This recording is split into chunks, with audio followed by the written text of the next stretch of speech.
Hello, Lazos here.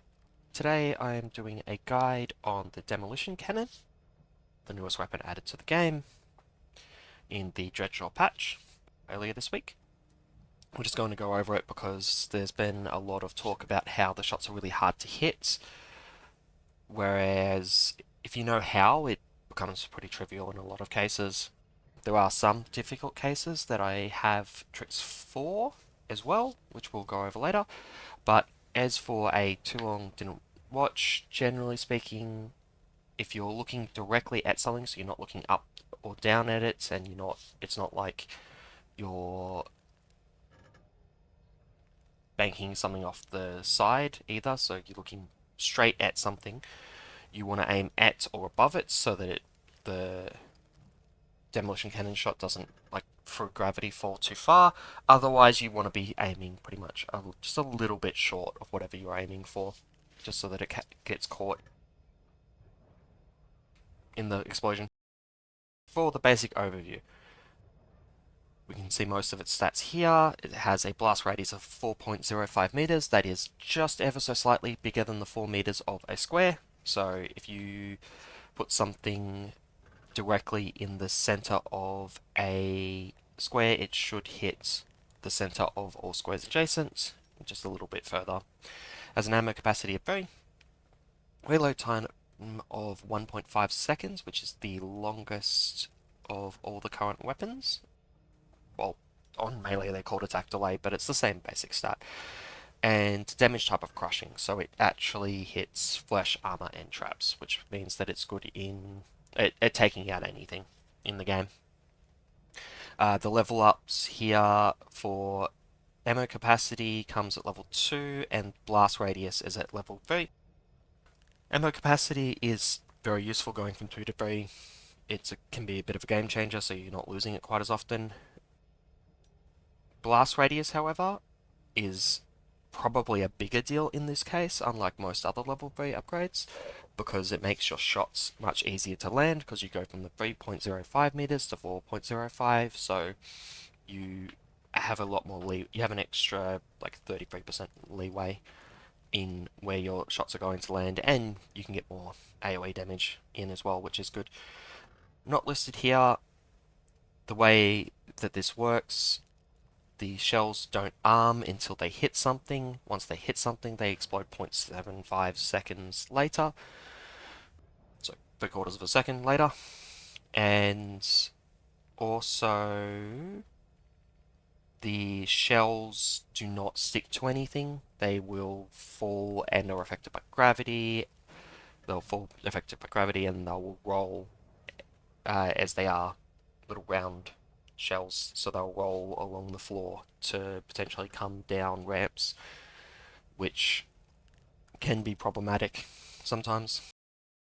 Okay, so I've just loaded into a map so I can actually show the actual firing mechanism here. So if we just fire over here, and if we fire straight up, see, you can see the difference in times it takes to explode, because it has to hit something first. Now, we can see these two traps here. For this one here, like if I was just trying to blow this one up and not trying to hit that one, I would go something like this, aiming just a little bit short. For wall trap, when I'm aiming directly at it, I can aim here, and that will work and destroy it, but generally speaking I would want to aim at the floor, just a little bit shy of the trap if it was on the ground like that.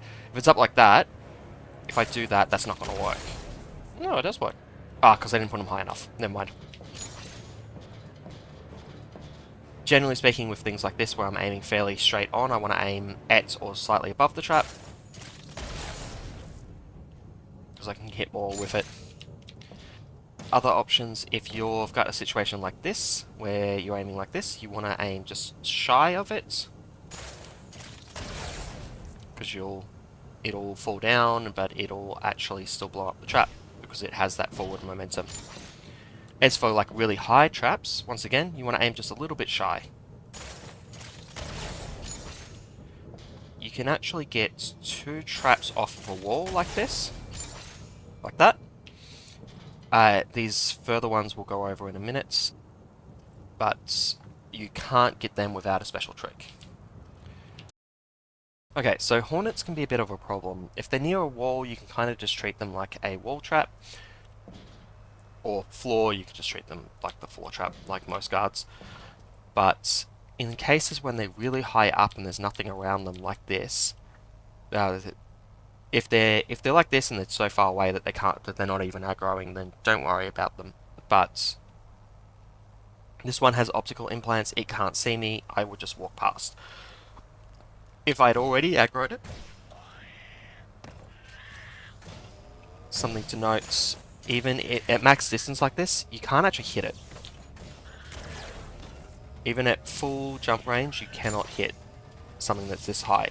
So what you do is you break line of sight.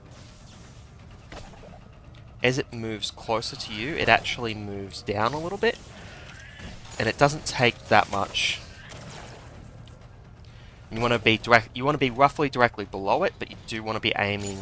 You do kind of want to hit it on the chest, not on the legs, because of the way the downward momentum works. You'll know if you hit it on the legs because the bomb will not kill it.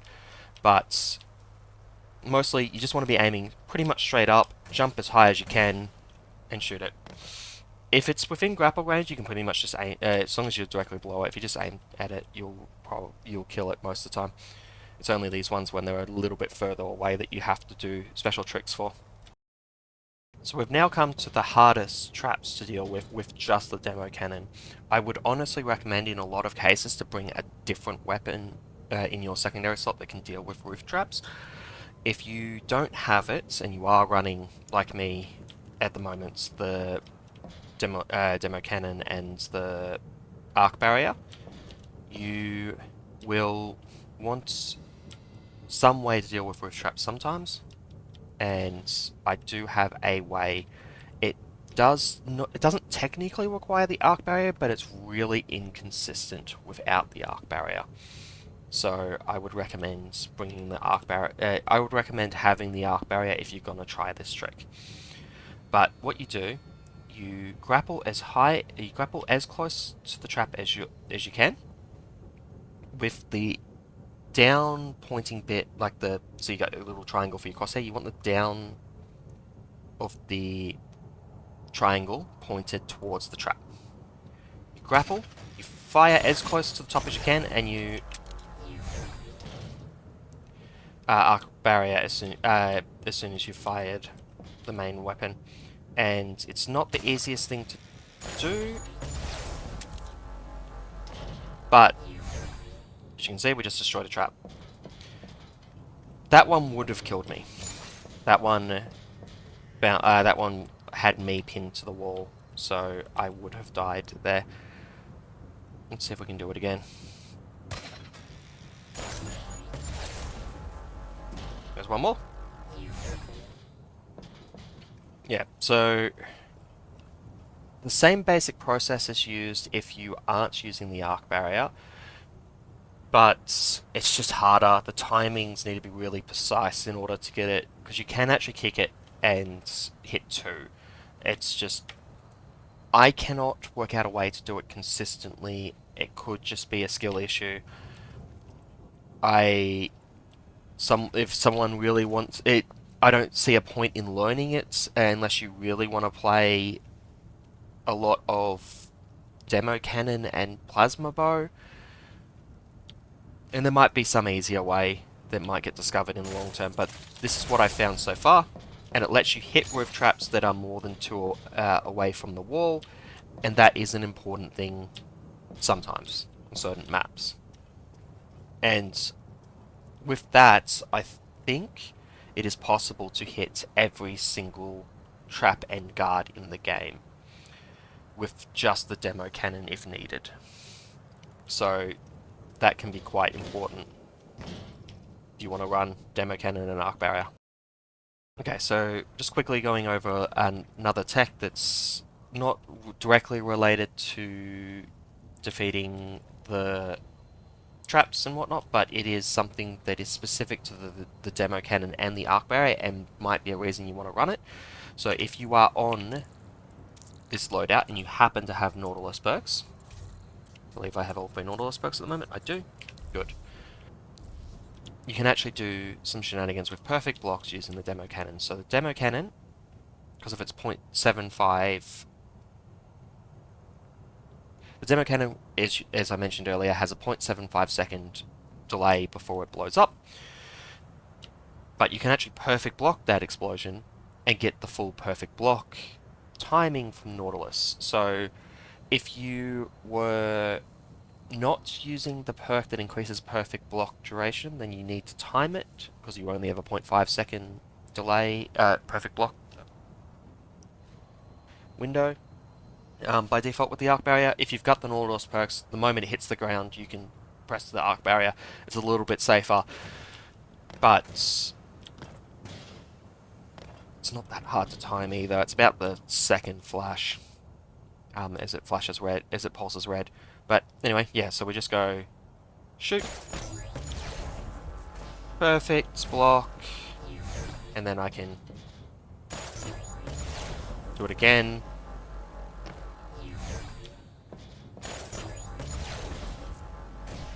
And just have perfect blocks all day, every day.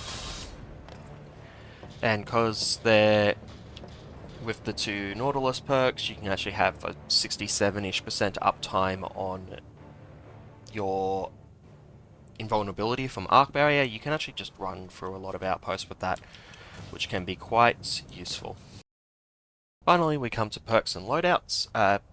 At the moment, with the various suits, it's pretty easy to know which suits will actually have perks that are useful, because the Nautilus only affects defensive weapons, which is only the Arc Barrier at the moment. And there is value in having the one that increases the perfect block effect and the one that increases the cooldown, to get that 67% uptime on invulnerability that was mentioned in the perfect block tech. So that is an option with the demo cannon specifically, with the demo cannon and the arc barrier specifically. But if you aren't running the arc barrier, the only perks that will really affect the demo cannon are all on the iron side. Now, magnetic link, always great for any ranged weapon. It's going to increase your pickup range from 4 meters to 6 meters, so 1 to 1.5 blocks. Sometimes you'll be able to pick up things that you wouldn't be able to otherwise, and you'll be able to more easily pick up things at like the bottom of corrosion cubes, etc.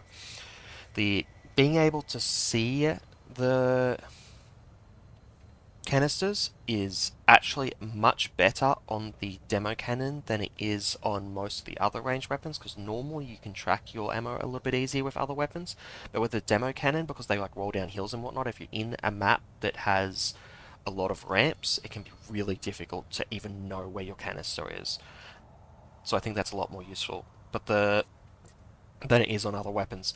But the reload time, 20% reload time, only takes you from 1.3 seconds down to 1.04 seconds, which means that and because then you also have to fire the shot, and then it's got a 0.75 second after that. So it's like 1.79 seconds between shots, between your first shot and when you actually deal damage with the second. And that's significantly longer than any trap or guard activation. So I actually don't think that's all that useful on this particular setup. On the demo cannon in particular. Because you can't really get value that you wouldn't have been able to get without it. As opposed to if you were using the Volt Lancer, where you go from being the same speed as an Impaler to actually being faster than it, which is value that you gain from having that perk. But the demo cannon just doesn't have that because of the delay on the shots, so I don't think it's worth it on the demo cannon specifically. So if you were using the demo cannon as your only weapon. Like was assume you're in like this demo cannon arc barriers only ranged weapon. So it's your only ranged weapon. So we're say demo cannon arc barrier here. I would swap the reload speed first, then the sight is being able to see it. It is useful, but it's not as useful as magnetic link.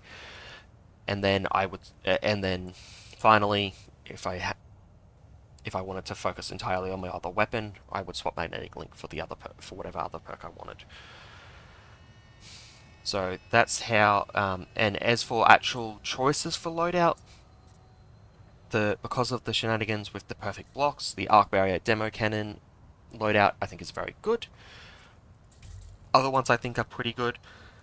The Sledgeblade one, or Sledgeblade and Fury's Edge. If you mix Sledgeblade and Fury's Edge, or Sledgeblade or Fury's Edge, you can use them to take out the roof traps. Sledgeblade is also pretty good at taking out Hornets, which can be a bit of a pain with the demo cannon. So I would probably go Sledgeblade over Fury's Edge just in general, but those are options. They're close enough to one another that I don't think it's really going to matter, and the difference of their damage type doesn't really matter because Demo Cannon will generally be used on anything that doesn't on any guards, because it just on any armored guards, because it just ignores armor entirely. I would not recommend it with the Volcanic Plasma Bow because you just can't destroy roof traps. With the Volt Lancer, I think is probably the best loadout, unless you outside of doing shenanigans with perfect blocks, because they both combo with the Ironside suit. You can just run all the Ironside perks and actually gets quite a lot of benefit on both of them.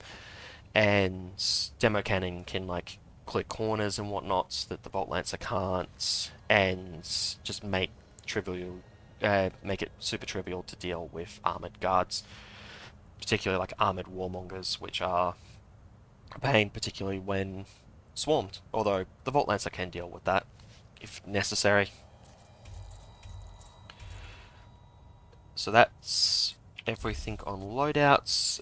Hardware, I don't think hardware ever I don't think hardware ever is something you should set based off what your weapons are selected. I think in this case, you probably wouldn't ever select grenades because they have a very similar use case as the demo cannon itself.